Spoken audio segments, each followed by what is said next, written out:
Tengo una comunicación para hablar sobre otra persona, no sobre Charles Babbage, sino sobre una dama, sobre Ada Lovelace. Sobre Ada Lovelace nos va a contar Melina Masnata. Melina es magíster y especialista en tecnología educativa de la Universidad de Buenos Aires. Es la fundadora de Chicas en Tecnología, emprendedora social en temas de educación y tecnología con perspectiva de género. Hola Melina, ¿cómo estás? Buenas tardes, ¿todo bien?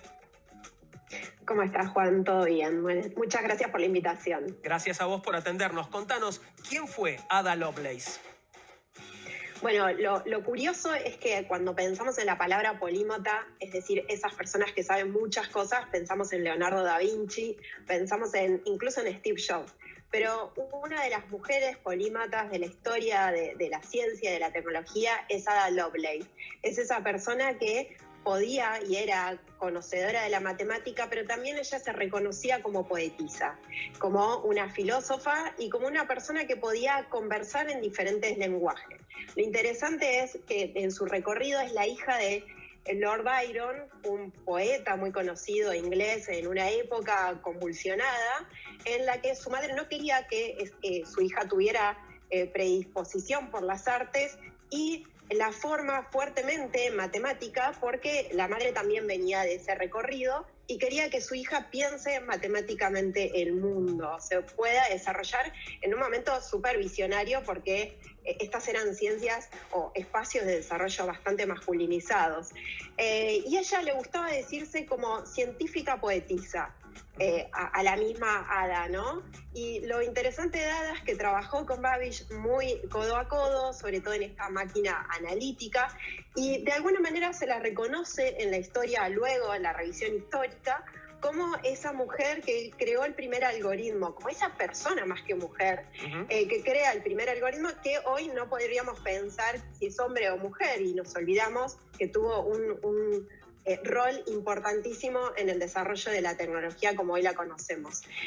Y uno de los puntos que quizás es interesante es que siempre la cuestionaban porque ella solía hacer preguntas incómodas, ir más allá. Y en ese momento histórico le decían, pero vos pensás como un hombre, no está bien que hagas estas preguntas y menos a la matemática o a esta máquina analítica. Además de su trabajo sobre la máquina analítica, se considera Ada Lovelace la primera programadora de la historia. ¿Qué otros aportes hizo, Melina?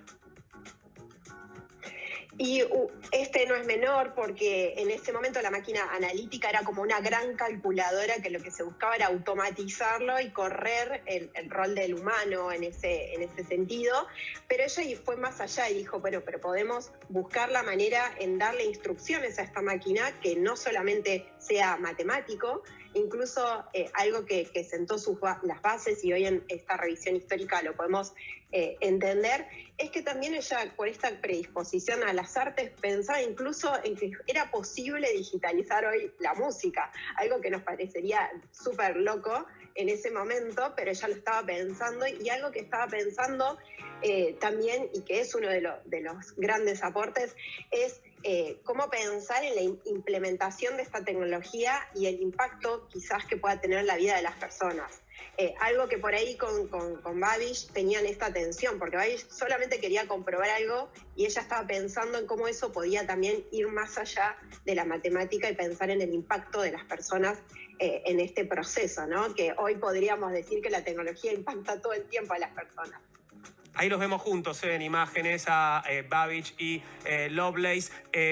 ¿Cómo se la recuerda hoy en día, Melina? Y a partir de qué momento, digamos, desde siempre su figura fue reconocida de esta forma o hizo falta una revisión histórica para que podamos estar hablando como lo haces hoy de Ada Lovelace? Bueno, un año después de su muerte, las notas que ella trabajaba con Babbage y escribía empezaron a tener preponderancia, lo cual siempre pensamos en que tienen que morir las personas para que sean reconocidas. Igualmente en su círculo era una persona muy influyente, también por el segmento social al que pertenecía, ¿no? No dejaba de tener también mucho acceso a diferentes lugares y conocimientos. Y hoy se la recuerda no solo como la primera persona que programó la historia de la humanidad, sino también, por suerte, empezaron a haber otros desarrollos en los que se la incluye a ella como reconocimiento de este rol preponderante de las mujeres. Y en esos desarrollos, de hecho, existe un lenguaje de programación, si bien ese lenguaje de programación que se llama ADA en su nombre, también tenemos satélites que se llaman ADA, o hay uno argentino, incluso de Satellogic.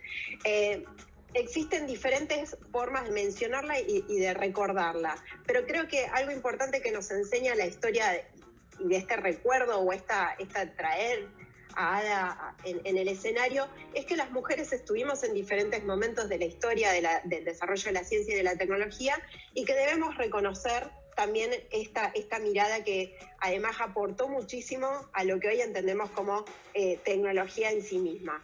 Y algo interesante también es que, por ejemplo, ahora hay varios concursos en donde se busca visibilizar a las mujeres en tecnología. La UTN y diferentes organizaciones y casas de estudios están haciendo concursos para visibilizar a las mujeres en tecnología, y usan este nombre de ADA también para ponerla en este lugar preponderante e importante. Melina, muchas gracias por este ratito. Vamos a volver a consultarte seguramente. Gracias. Te mandamos un beso. Muchísimas gracias a ustedes. Chau, hasta luego.